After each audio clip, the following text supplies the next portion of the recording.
caffeine? You set the alarm.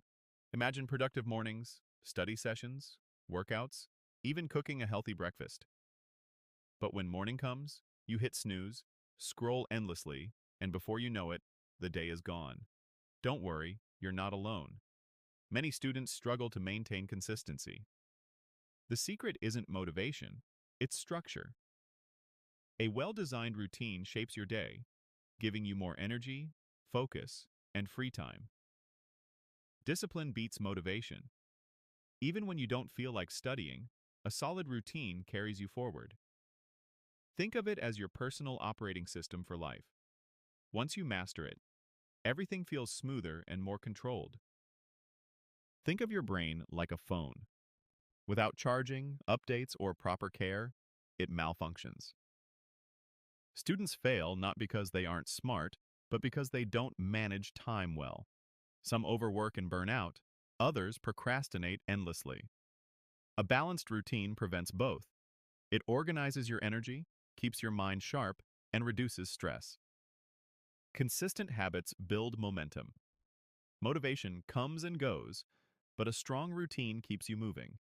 It creates stability, even during chaotic days. If you want results without suffering, a daily structure is your best ally.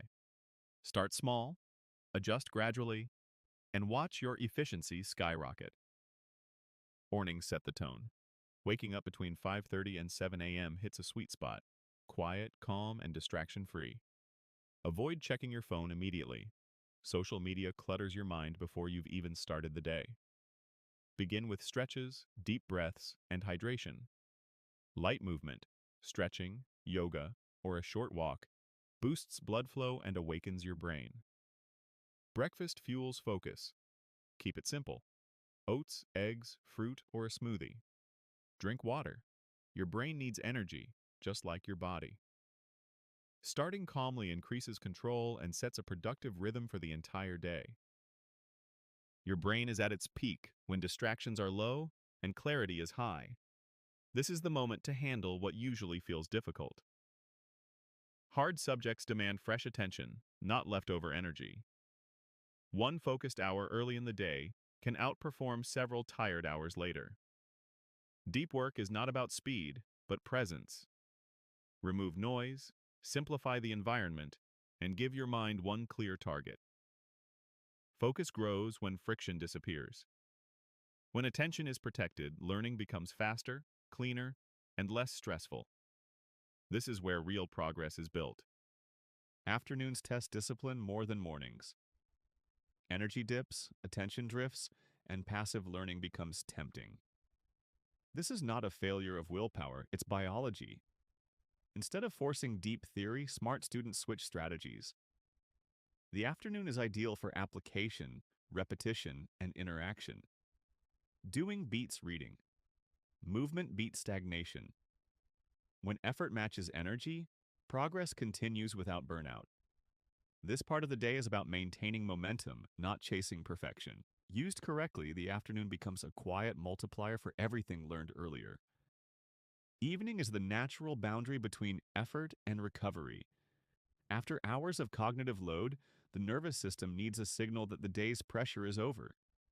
Without that signal, stress lingers, sleep quality drops, and the next morning begins already depleted. Intentional movement provides this transition. It does not need intensity or structure, it needs presence. Gentle physical activity restores circulation, releases stored tension, and resets emotional balance. The goal is not performance, but release. When movement is treated as decompression rather than training, it becomes sustainable. This is the moment when the body clears what the mind carried all day. Properly used, the evening becomes preparation, not for more work, but for deeper rest and sharper focus tomorrow. As the day closes, stimulation must give way to calm. The brain does not switch off on command. It needs cues that activity has ended. Screens, noise, and unresolved tasks delay this transition, keeping the nervous system alert when it should be slowing down. Evening routines work because they are repetitive and predictable. They reduce decision-making and signal safety. This phase is not about productivity or improvement. It is about lowering cognitive load, easing sensory input, and preparing the body for rest. Small, deliberate actions, performed in the same order each night, create a reliable descent into sleep. When evenings are treated as a ritual rather than leftover time, recovery improves, sleep deepens, and the next day begins with clarity instead of fatigue. Sleep is not an absence of activity, it is the body's most sophisticated recovery process. While the conscious mind rests, memory is consolidated, emotional residue is processed, and physical systems repair themselves. This phase determines how effectively the next day will be lived.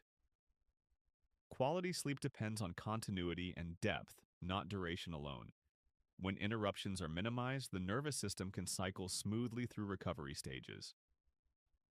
Dreams, stillness, and slow breathing are signs that the system is recalibrating. Nothing needs to be controlled here. The work has already been done. Night is where effort dissolves into restoration, and preparation happens without intention.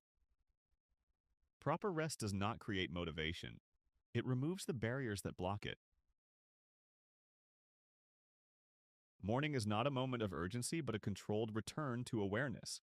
The body awakens first, reactivating balance, breath, and sensory perception before the mind fully engages.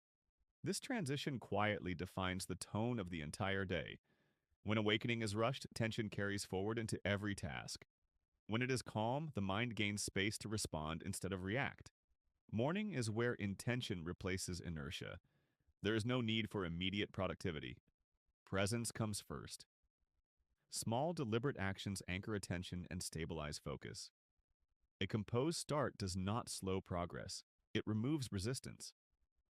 This is the phase where clarity is formed, habits are reinforced, and discipline begins without force. A routine is not a schedule you follow. It is a signal you send to yourself every day. It quietly answers the question of who is in control. Discipline is not punishment, and consistency is not restriction. They are permissions. Permission to think clearly. Permission to move without hesitation. Permission to trust yourself again. Most people wait for motivation, but motivation follows action, not the other way around. The routine works because it removes decisions when energy is low. It protects focus when distractions compete. Over time, these small, repeated choices stop feeling like effort and start feeling like identity. This is not about perfect days. It is about returning again and again to structure. When habits align, progress becomes inevitable. The system carries you forward, even when willpower fades.